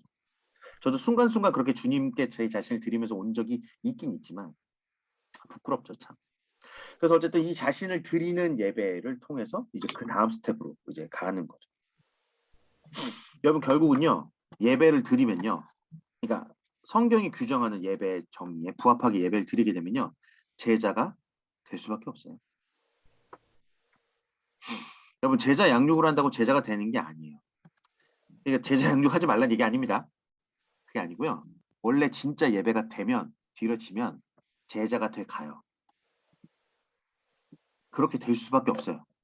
왜냐면 이 세대를 본받지 않고 주님을 따라가는데. 그렇죠. 주님이 부르신 곳에 가게 되는데. 주님의 부르시는 곳에 간다는 게 쉽지 않잖아요. 왜냐면 분별해야 되잖아요. 이게 주님의 뜻인지 아닌지도 분별해야 되지. 내 환경과 상황이 어려운데도 주님의 뜻이 맞으면 그걸 돌파해야 되지. 그렇죠? 이 주님을 따라간다는 게 결코 쉬운 것만은 아니거든요. 단순하게 얘기하지만. 그러니까 주님을 따라가게 됐다면 여러분 그런 시험과 어려움과 환란을 다 이겨내고 가고 있는 거예요. 그러니까 제자가 되지 않고선 그 길을 갈 수가 없죠. 누가 강제로 이렇게 이끌어주고서 막 이렇게 뭐 돈을 주고 뭐 뭘 주고 해가지고 막 그 사람을 진짜 막 베이비시터 하듯이 이렇게 해가지고 데려가지고 그러지 않는 이상은 그러니까 그렇게 따라가고 있다는 것 자체가 제자가 되고 있는 거예요, 사실은. 다시 한번 오해하지 마세요. 제자 양육이 필요 없다는 거 아닙니다. 그러나 우리의 예배가 온전치 않아요. 문제는 성경이 규정하는 그런 예배 기준에 어느 교회 예배도 어쩌다 한번 그렇게 될 때도 있지만 그 문제는 그렇게 됐다고 해도 거기 있는 사람들이 다 천차만별이기 때문에 또 다르잖아요. 그러니까 이게 잘 되더라도 거기 있는 사람들도 천차만별이고 다 다르기 때문에 그 예배만으로 되지가 않는 거예요. 그건 하나님이 부족해서가 아니라 우리가 부족해서. 우리가 연약해서. 죄성 때문에. 뭐 여러 가지. 그러다 보니까 제자 양육이 필요한 거죠. 이제 보충교육 하는 거예요, 그러니까. 보충교육. 그러니까 여러분들이 예배에 대해서 이제 여러분 그 맡으신 우리 아이들 이제 하는데 여러분 예배는 사실 영성 관리로 말할 수가 없는 부분이에요. 왜냐면 내 자신을 드릴 때 내 영성만 드립니까 하나님께? 아니에요. 내 지성도 드리고요. 체성이라고 하나요? 모르겠네. 하여튼 성자를 다 붙이면 영성, 지성, 체성도 드리고 인성도 드리고 다 드려야 되는 거예요. 다. 그러니까 영성 관리를 넘죠. 예배는 영성 관리 규모의 그런 범주에 들어갈 수가 없는 것이에요. 예배는 전부예요. 전부. 여러분 하나님이 규정하신 예배를 성공하면요. 인생은 당연히 성공할 수밖에 없습니다. 여러분. 우리가 이제 예배 성공, 예배 성공, 인생 성공, 예배 실패, 인생 실패를 이제 주의성수 개념 정도로 이제 말을 할 때가 많아요. 근데 주의성수를 가인의 예배 수준으로 주의성수 계속하고 있으면요. 예배 아무리 성공해도 실패합니다. 인생은. 거기서 말하는 예배 성공은 주의성수가 아니에요. 이 하나님이 받으시는 이 예배. 내 자신이 드려진 이 예배 정도는 돼야 돼. 근데 이게 뭐예요? 이게 첫 단계라니까요. 그러니까요. 성경이 예수 그리스도 오셔서 신약이 돼서 완성이 되긴 했지만요. 이미 구약에서부터 기준이 높아요. 구약이 결코 낮고 약하고 뭐 율법 뭐 그러지 않아요. 그 율법주의자들이 그렇게 해석을 해 나간 거지. 바리새인 같은 사람들. 기준이 굉장히 높습니다. 처음부터 하나님의 기준이. 왜 높죠? 왜 높을까요? 하나님 기준이 왜 이렇게 높을까요? 하나님이셔서 그런가요? 그러지 않아요. 여러분 우리가 하나님의 형상으로 지어졌기 때문에 하나님의 형상. 여러분 예배가 회복되면요. 나타난 증거들이 있습니다. 나타난 증거들이 있는데 이 창세기 4장의 예배들이 드려지기 시작하면 나타난 증거들인데 그게 뭐냐면요. 앞에 있는 창세기 1장, 2장의 내용들이에요. 아까 말씀드렸잖아요. 예배는 뭘 위한 거다? 하나님을 영화롭게 하고 하나님께 영광 돌리고 하는 건데 이 창세기 1장, 2장, 3장, 4장 이 흐르는 처음의 문맥에서는 뭐라고요? 창조를 회복하는 유일한 방법은 예배라는 거예요. 그렇죠? 예수 그리스도, 이젠 예수 그리스도 안에서 예수를 예배하는 것인데 그 예배를 하게 되면 당연히 뭐가 오겠어요, 그러면? 원래 하나님의 원 계획인 창조가 회복되겠죠. 그럼 창조에 여러 가지가 있단 말이에요. 그 중에 하나가 뭐냐면 하나님의 형상입니다. 여러분, 예배가 제대로 드려지게 되면, 나 자신을 드리는 예배가 계속해서 되면 이 하나님의 형상을 회복되는 것과 함께 가요. 함께 가요. 결국 주님을 따라가는 주님을 닮아가는 주님의 제자가 된다는 거는 결국 뭐겠어요? 주님을 닮아간다. 하나님의 형상을 회복해야 되죠. 그렇죠? 진짜 예수 그리스도야말로 하나님의 말씀이 형상이 되신 거잖아요. 육신, 그렇죠? 말씀이 육신 되신 거잖아요. 형상이 되신 거잖아요. 우리에게 보이는 상이 되신 거잖아요. 그러니까 예수님을 닮아간다는 건, 그러니까 아까도 말씀드리지만요. 예수님을 닮아간다는 건 우리의 생각과 마음과 어떤 인성과 지성과 이런 것만 닮아가는 게 아니에요. 정말 다 닮아가는 거예요. 다. 형상, 이 상도 닮아가. 근데 놀랍죠? 왜냐면 우리가 다 다르게 생겼잖아. 다 다르게 생겼는데 이 우리 각자를 통해서 예수 그리스도가 나타나는 거예요. 얼마나 놀라운 일입니까? 그럼 좀 이 형상에 대한 얘기를 좀 해볼까요, 이제? 제가 오늘 이거 몇 시까지 해야 되죠? 50분인가요? 12시 20분까지 하죠. 아, 그렇군요. 네. 뭐 이거 하다가 뭐 기도에 대한 건 못하면 뭐 그냥 예배만 하고 영상을 예배로 해서 올리면 되니까 네, 그렇게 하시죠. 하나님의 형상에 대한 얘기를 조금 해보면요. 여러분 창세기 1장 26절과 27절 펴보십시오. 창세기 1장 26절, 27절. 좀 보시면 26절과 27절을 보시면 거기에 뭐라고 되어 있냐면 제가 그냥 읽을게요. 하나님이 이르시되 우리의 형상을 따라 우리의 모양대로 우리가 사람을 만들고라고 되어 있습니다. 하나님의 형상, 우리의 형상을 따라 우리의 모양대로. 이제 여기서 형상은 히브리어로 젤렘이고 모양은 베무트인데 이제 어떤 학자들은 형상과 모양을 같은 뜻으로 보기도 하고요. 어떤 학자들은 다르게 봅니다. 같다고 보는 사람들이 대다수인데 저는 다르다고 봅니다만은 어쨌든 여기서는 그냥 모양에 대한 얘기는 안 하고 젤렘에 대한 얘기만 할게요. 형상에 관한 얘기만 할게요. 여러분 이 젤렘이라는 단어가요. 구약 성경에서 번역이 될 때 여기선 형상으로 번역됐지만 다른 데서는 우상으로 번역되기도 하고요. 다른 데서는 신상으로 번역되기도 해요. 여러분 다니엘서 3장을 보면요. 느부갓네살 왕이 금신상을 세웁니다. 그러면서 그 금신상을 할 때 그 신상이 젤렘입니다. 근데 그 금신상을 보고 어떻게 하죠? 절하라고 해요. 여러분 느부갓네살의 그 바벨론 백성들이 왜 절을 했죠? 금신상을 보고 왜 절을 했죠? 절을 하라고 했으니까 했겠지만 원래는 무슨 의미가 있는 거예요? 그 금신상이 누구를 상징하는 거예요? 느부갓네살 왕이죠. 왕을 상징하는 거예요. 우리가 단순히 절하는 거는 제국의 명령이고 막 안 하면 죽고 손해를 보고 하니까 하지만 원래 그 의미는 뭐냐면 그 금신상을 보고 누구를 보라는 거예요. 느부갓네살 왕이라고 여기고 절을 하라는 거예요. 여러분 우리가 하나님의 형상으로 지어졌다는 건요. 원래 이 주변 이웃과 피조물들에게 우리를 보면 누가 보여야 돼요? 하나님이 보여야 된다는 얘기예요. 여러분 우리가요 굉장히 후진 인생 살고 굉장히 죄가 많고 정말 후진 것 같지만 여러분이 굉장히 고급 제품입니다. 하나님의 형상이란 고급 제품이에요. 이건요 하나님을 보여줄 수 있는 거예요. 여러분 하나님의 형상을 지닌 존재 그러니까 인간 우리만이요 하나님을 보여줄 수 있어요. 물론 우리가 천지 만물의 창조를 보면서 하나님의 창조가 너무 아름답고 감탄합니다. 그 경의를 감탄해요. 왜냐하면 피조물도 하나님의 형상으로 지어지지 않았을지라도 아까 말했잖아요. 하나님과의 관계가 회복되기 시작하면 하나님과 나와 이웃, 나와 피조물의 관계도 회복된다니까요. 그러니까 피조물을 보면서 이것을 지으신 하나님을 볼 수 있죠. 그러나 예수 그리스도라고 하는 그 구세주의 구체적인 그 모습을 보여줄 수 있는 건 오직 누구? 우리. 하나님의 형상을 가진 우리만 돼요. 우리만. 여러분 그래서요 예배를 드리고 주님을 닮아가고 주님의 그 제자가 돼가는 진짜 내가 드려진 예배가 되기 시작하면요 나를 통해서 누가 보일 수밖에 없어요. 하나님이 볼 수밖에, 예수 그리스도가 볼 수밖에 없어요. 그래서 사도 바울이 자신 있게 얘기하는 거예요. 그리스도의 편지요, 그리스도의 향기다. 여러분 보이는 것만이 아니고요. 우리를 보면 읽혀. 그리스도의 편지가 읽혀. 그래서 담임 목사님 그 벽에 붙여놓으셨잖아요. 우리 성당 벽 뭐라고 붙여놓으셨어요? 신자는 성경을 읽고 비신자는 신자를 읽는다. 그게 하나님의 형상이 회복되지 않으면 절대 불가능한 얘기예요. 여러분 예수를 믿는 건 당연한 얘기예요. 지금 우리 그 정도 수준 얘기하지 맙시다. 예수를 믿는 건 당연한 거고요. 예수를 믿어도 아까 말했잖아요. 가인처럼 예배드릴 수 있다니까. 예수를 믿어도요. 내 삶을 통해서 그리스도가 전혀 안 읽힐 수 있어요. 그리스도의 냄새가 안 나. 향기가 안 나. 여러분 바울은요. 한층 더 높이는 거예요. 구약에서는 나를 통해서 보였어. 근데 보는 정도 아니야. 냄새도 나.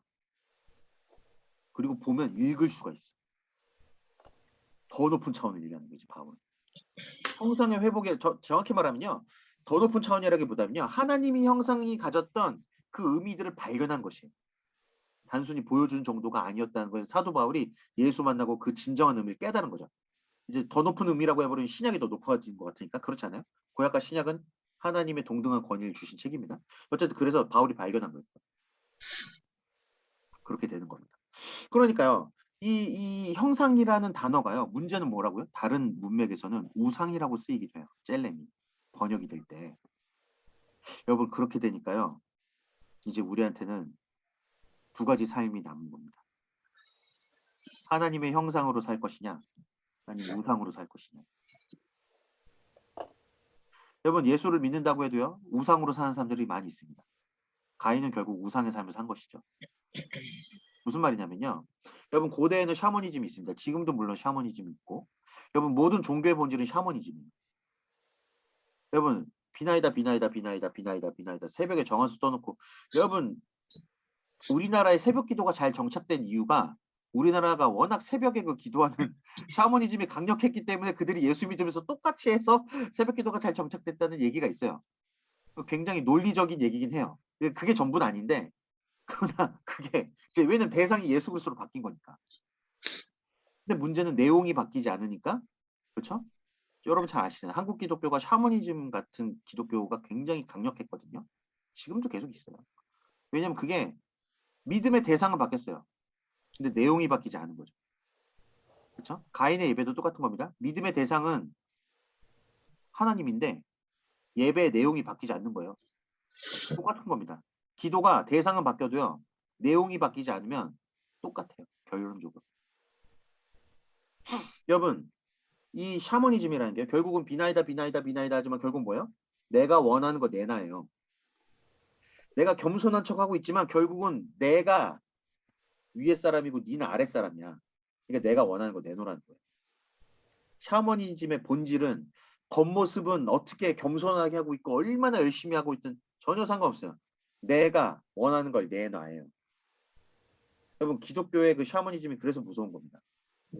왜냐하면 이들은 예수를 섬긴다고 말하거든. 예수가 내 왕이라고 말하거든. 근데 실제로는 뒤에 가서 뭐 하고 있는 거야? 내가 원하는 거 내놔 이러고 있는 거야. 그러니까 안 믿는 사람보다 더 해로워 사실은. 차라리 안 믿는 사람은 아무것도 안 해 그냥. 관심도 없어. 믿는다고 하면서 그 짓을 하니까 어떻게 돼요? 제대로 믿는 사람도 헷갈리고. 왜냐면 이 사람들이 복을 안 받느냐? 또 복을 받을 때가 있어요 또.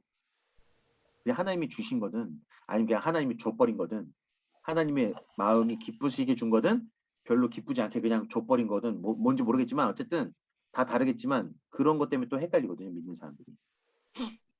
여러분 샤머니즘의 본질은 아까도 말했지만 뭐라고요? 내가 원하는 걸 내난데 이게 뭐냐면 결국은 빨대.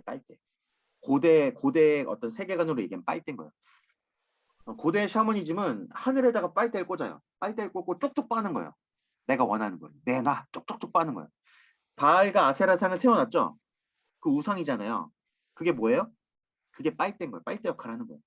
저 하늘로부터 요 상을 통해서 어떻게 오는 거예요? 나한테 온다는 거예요. 빨대야 그러니까 빨대. 그러니까 거기다 비는 거예요. 거기다 모셔놓는 거예요. 왜냐면 이걸 통해서 나한테 온다고 믿는 거지. 그러니까 빨대죠. 내가 원하는 거거든. 그런데 하나님이 원하셨던 건요. 우상이 아니죠. 형상이죠. 그럼 형상은 뭐냐? 통로예요. 통로. 통로. 여러분 하나님이 아브라함을 불렀을 때 창세기 12장에서 아브라함 불렀을 때 뭐라고 말하죠? 너로 말미암아 천하 만민이 복을 받으리라. 개역 한글은 너가 복의 근원이 되라. 그렇죠? 개역 개정은 넌 복이 될지라. 뭐 이렇게 번역을 해놨어요. 너를 통해서요. 너를 통해서 천하 만민이 복을 받는 거예요. 그럼 그 복은 누가 주는 거고? 하나님이 주시는 거죠. 하나님이 주시는 복을 통해서 천하 만민이 복을 받아. 그러니까 너가 복을 받지 물론. 근데 너에서 그치면 그럼 하나님의 복이 아닌 거예요. 반드시 너를 충만케 하고 회복시킬지라도 그게 반드시 흘러. 그러니까 우리 아내들이 불신자 남편하고 사는데 남편이 전혀 변화가 없어? 물론 그 남편이 고래심줄과 같은 바로와 같은 강팍한 인간일 수도 있지만 여러분이 통로가 아닐 수도 있다는 생각을 하셔야 돼요. 여러분이 하나님의 형상의 삶을 살지 못하고 있는 거예요. 실상. 그럴 수 있어요. 그러니까 이게 둘 다 겹치면 최악인데 이걸 수도 있고 이걸 수도 있죠. 남편일 수도 있고 아내일 수도 있고 그러나 대부분의 경우는 퍼센트의 비율이 다를 뿐 둘 다의 문제입니다. 결국은. 한쪽만 일방적으로 100% 잘못하는 거는요. 사탄 같은 존재만 가능해요. 사탄만 100% 나쁘면 언제나 걔는 뭐 완전히 생각과 동기와 모든 게 완전 한 해가 받으니까. 그러니까 사탄 같은 존재 아니고서는요. 100% 잘못을 할 수는 없어요. 쌍방에서. 1%라도 나의 잘못이 있을 수 있는 거예요. 아무리 그쪽 99% 잘못이. 여러분, 그러나 그 사람인 안 변하더라도 나는 똑바로 서 있어야죠. 하나님 앞에. 그렇죠. 왜냐하면 하나님 뭐라고 말해요? 너를 통해서요. 안 믿는 네 놈을 변화시켜서 믿는 사람을 회복시키겠다가 아니고요. 믿는 너를 통해서 복을 받게 하겠다고. 그래서 보세요. 여러분 아브라함의 자식인 이삭만 복을 받았나요? 그러지 않아요. 여러분 이스마엘한테도 하나님이 큰 민족 되겠는 걸 약속을 주셨어요. 그게 오로지 누구 때문이죠? 하갈 때문 아니에요. 이스마엘 때문 아닙니다. 아브라함의 자식이란 이유 하나 때문에 하나님이 그들을 큰 민족으로 만들어주겠다 약속을 하셨어요. 대신 쫓아냈지만. 쫓아냈어도 큰 민족 되게 하셨어요.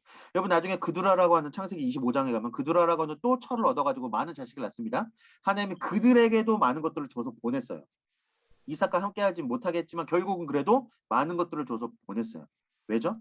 아브라함의 자식이란 이유 하나만으로. 여러분 우리가 하나님의 자녀란 이유 하나만으로요. 우리가 이스마엘 같은 삶을 살고 그두라의 후처 같은 인간들일지라도 복을 받는다니까요. 여러분. 우리가 이삭 정도가 아니어도 복을 받아요. 문제는 뭐냐면 그래서 이스마엘처럼 그냥 떠나버릴 거냐 그거 가지고. 왜냐면 결국은 그들은 복을 받았지만 세상 사람 돼버렸죠. 그 복을 받고 어찌됐든 하나님과 씨름하고 고군분투해서 야곱 같은 내 인생이 이스라엘이 될 거냐. 창세기가 엄청난 걸 보여줍니다. 사실은. 창세기만 정확히 알아도요. 그리고 나서 예수님 만나면 웬만한 신앙생활 돌파 다 일어나요. 사실. 아브라함, 이삭, 야곱, 요셉이 정말 정말 여러 가지 인생에 겪을 수 있는 거의 대부분을 다 알려줘요. 어떻게 이겨나가는지. 하나님 안에서. 여러분 제가 이제 문 얘기하다 여기까지 왔죠? 그렇죠. 형상. 여러분 나는 하나님의 형상인가 아니면 그냥 우상인가? 이게요. 예배에서 결정난다고요. 자신이 드려진 예배가 되면 형상의 삶을 회복해 가기 시작해요. 자신이 드려지지 않으면 우상에 머무르는 삶이 됩니다. 그러니까 내 삶을 보면 예배가 제대로 되고 있는지 안 되는지 나와.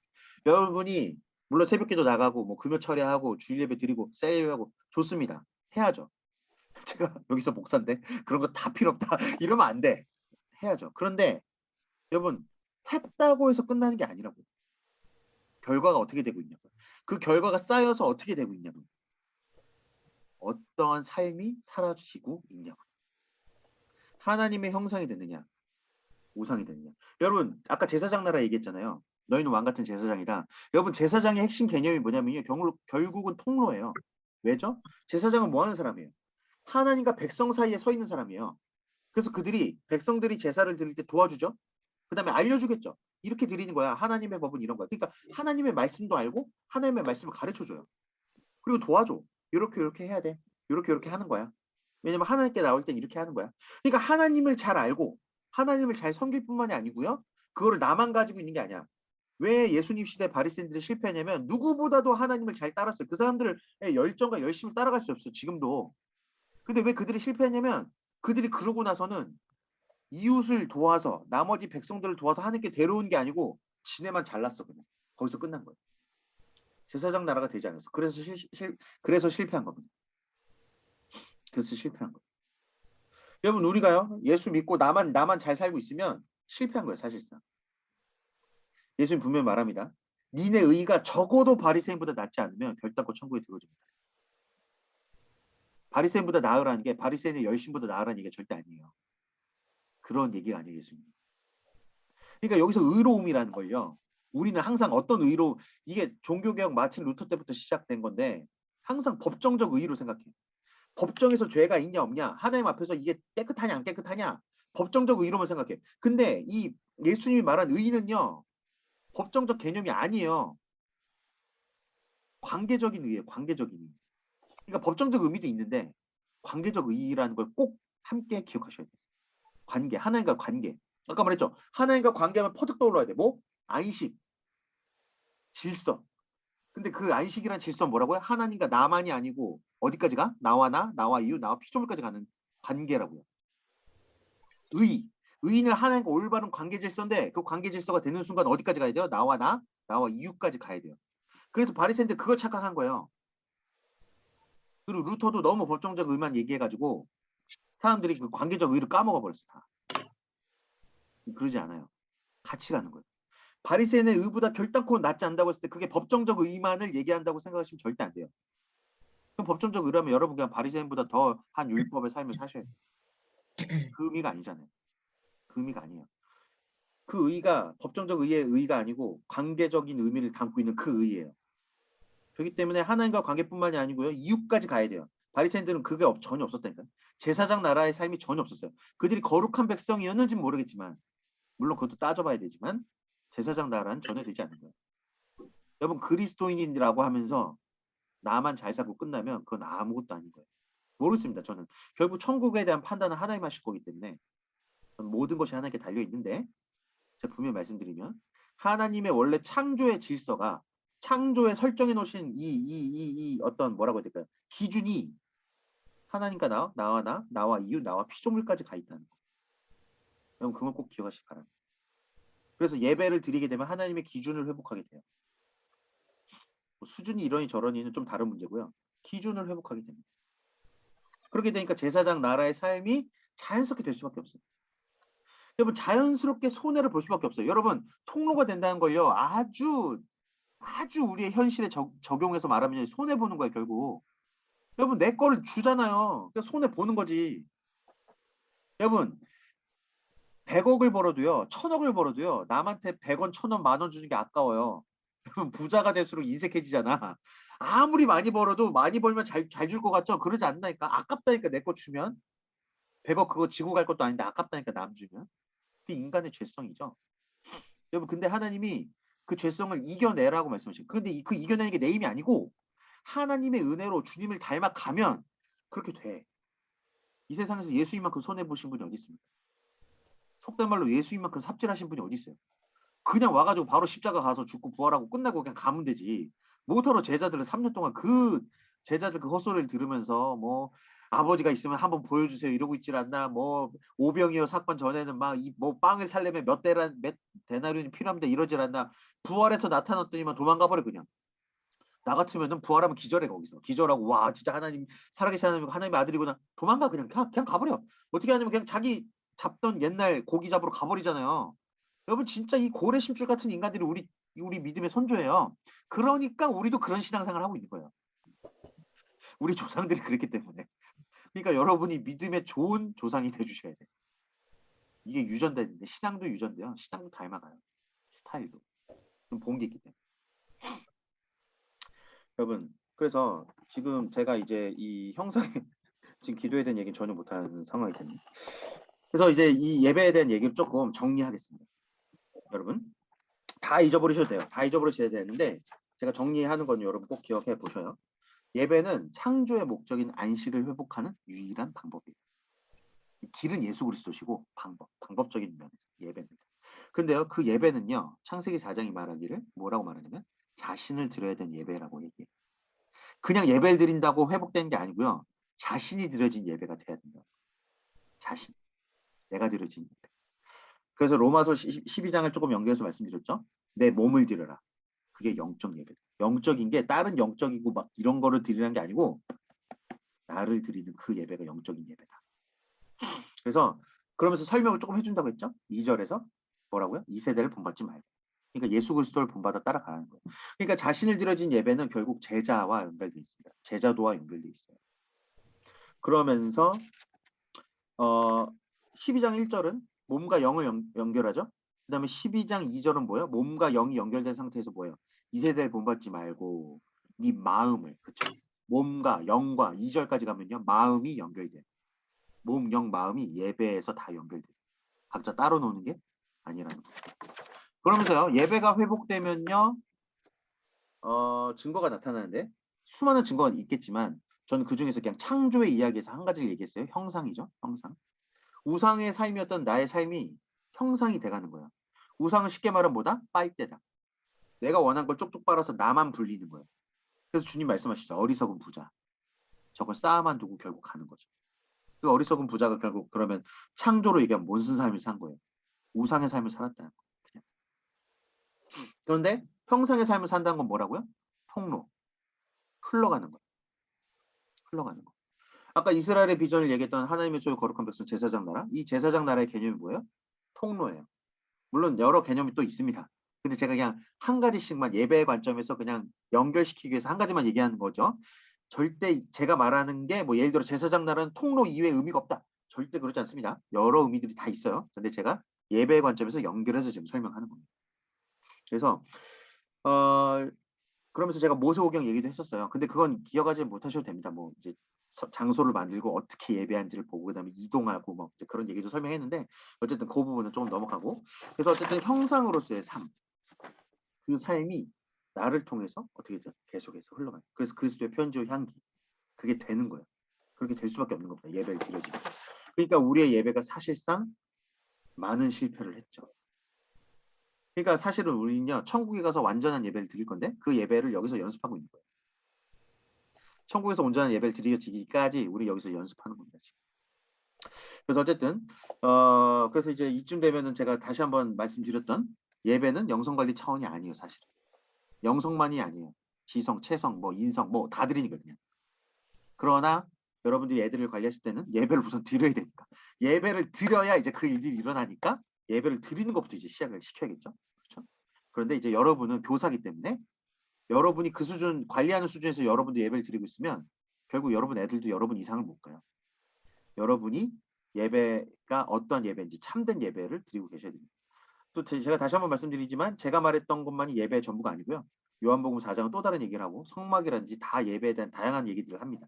근데 저는 오늘 한 부분만을 얘기하고 있다는 거 여러분 좀 기억하셔야 됩니다. 그래서 오늘 말했던 이 하나님의 기준 중에 하나인 이 자신을 드린 예배를 성공하면요. 인생은 성공할 수밖에 없어요.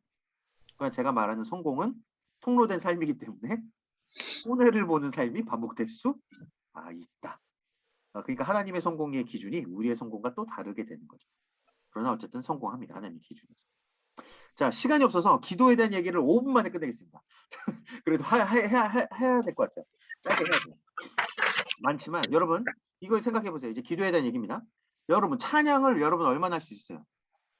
찬양 연습을 하든 찬양을 부르든 여러분 찬양을 하면은 몇 시간까지 할 수 있을 것 같아요? 30분? 40분? 50분? 1시간? 여러분 그거를 생각해 보시고요. 또 하나는 뭐냐면 기도를 생각해 보세요. 여러분 기도는 그럼 몇 분 하실 수 있습니까? 몇 시간 하실 수 있습니까? 제 이 얘기가 물어본 이유는요. 시간이 중요해서가 아니고요.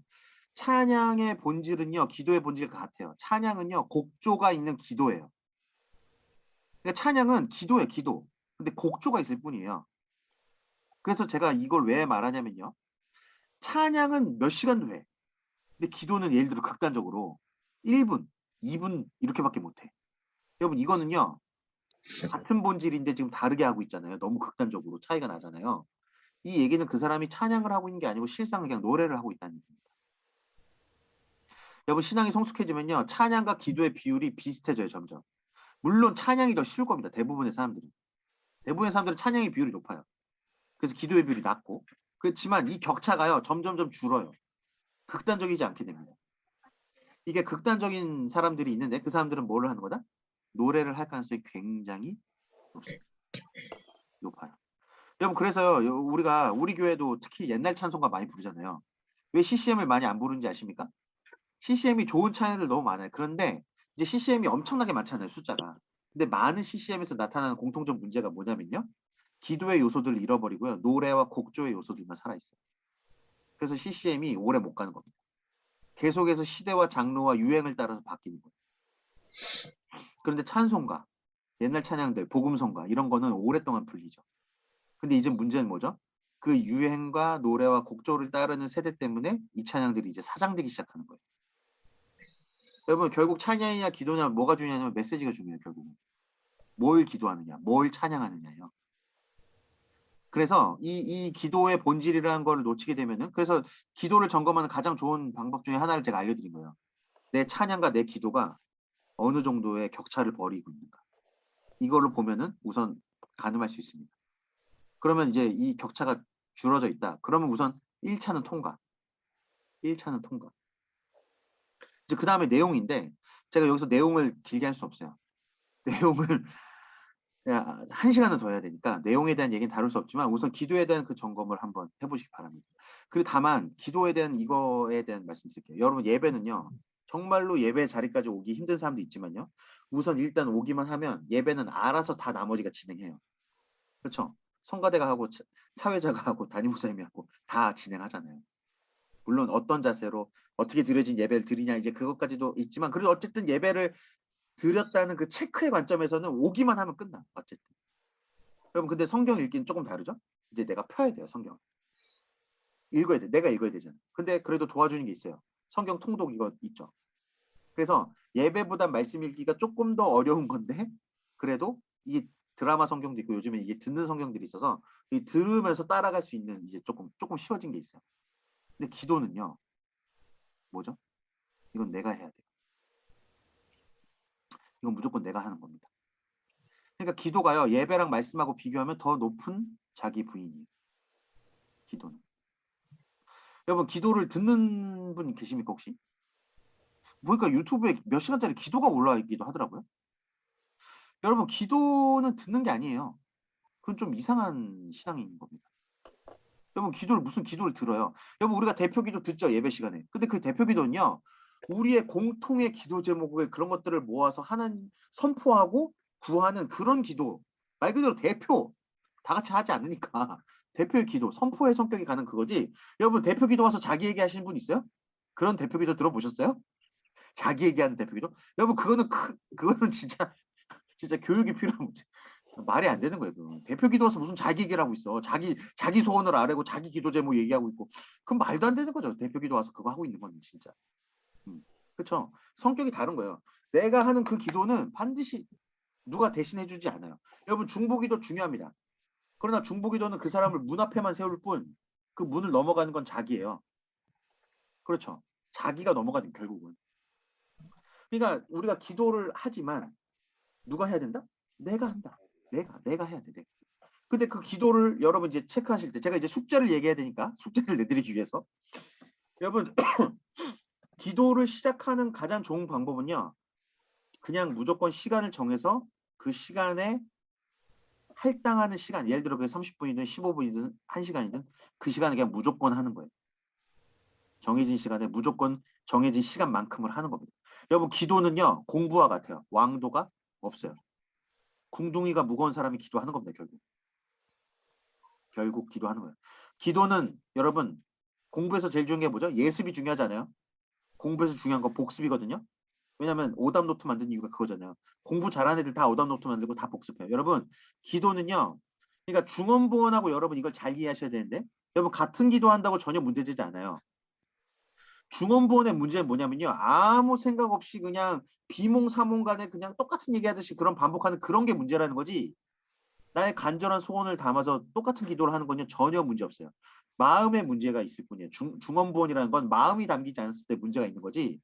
마음이 담겼을 때는요 동일한 기도 전혀 상관없습니다. 여러분 성공회 같은 데는요 기도문이 있어요. 아침에 하는 기도, 잠자기 전에 하는 기도, 점심에 하는 기도, 기도문들이 다 정해져 있어요.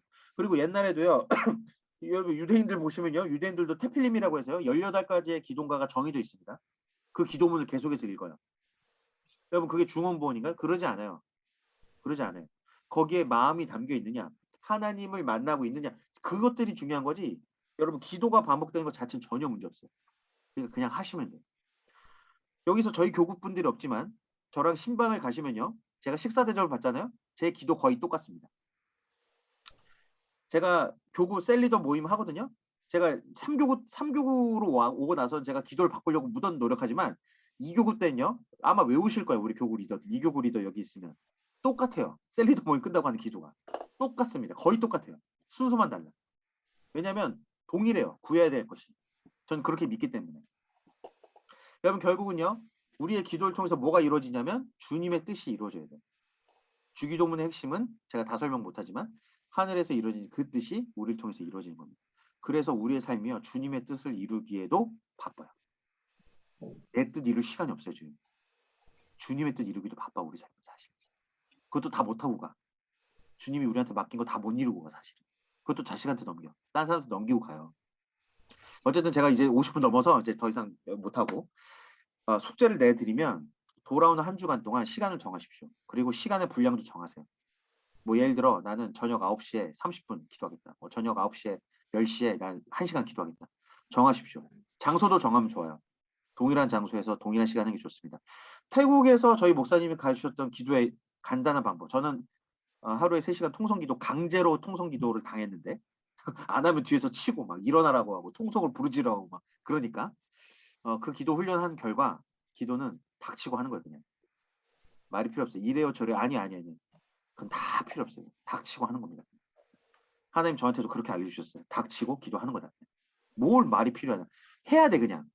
여러분 축구를 잘하려면 축구를 많이 보는 것도 중요하고 축구를 공부하는 것도 중요하지만 볼을 차야 돼요. 그냥. 기도는요, 말씀과 예배보다 더 실전에 다 있어요. 그래서 더 높은 자기 부인이고 더 어려운 거거든요. 그래서 결국 기도는요, 그냥 해야 됩니다. 그래서 그냥 장소와 시간을 정해놓고 그냥 하세요. 그게 이제 숙제입니다. 그럼 제가 뭐 질문 못 받고 죄송합니다. 제가 이거 1시간 반 못 칠 줄 알았는데 지금 넘어가고 있네요.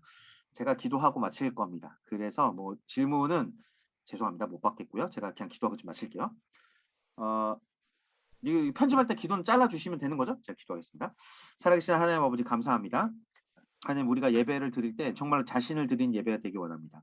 하나님 내 자신이 드려진 예배, 내 자신을 온전히 드린 예배, 하나님 받으시는 기뻐하신 예배 되길 간절히 소망합니다. 정말 예배 성공하는 인생 되게 하여 주시옵소서. 정말 예배를 성공하는 삶 되게 하여 주시옵소서.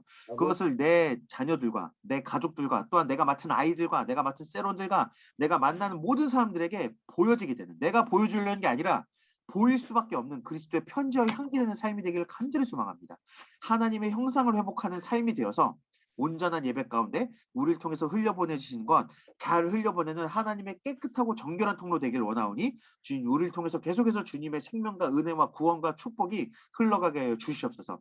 그 예배가 하나님의 은혜가 나를 돌이켜 온전히 주님을 예배하게 하시고 그 예배 가운데 나타나는 하나님의 영광, 그 놀라운 영광 함께 내가 맡은 아이들과 내 부서와 내가 속한 그 모든 곳에서 보게 되는 하나님의 역사 계속해서 일어나게 해 주시옵소서. 하나님 우리가 또한 기도를 결단합니다. 주님 기도하는 가운데 힘 주시고 능력 주셔서 정말로 힘들고 영적인 싸움이 있겠지만 하나님 그것을 이겨내고 온전히 하나님 앞에 엎드려 기도할 때 주님의 뜻이 이루어진 그 뜻이 우리의 삶을 통해서 이루어지는, 우리의 기도가 주님의 뜻을 마음껏 이루는 쓰시기 편한 도구 되기까지 우리의 기도는 훈련되어지고 반복되어지고 계속되어지게 하여 주시옵소서.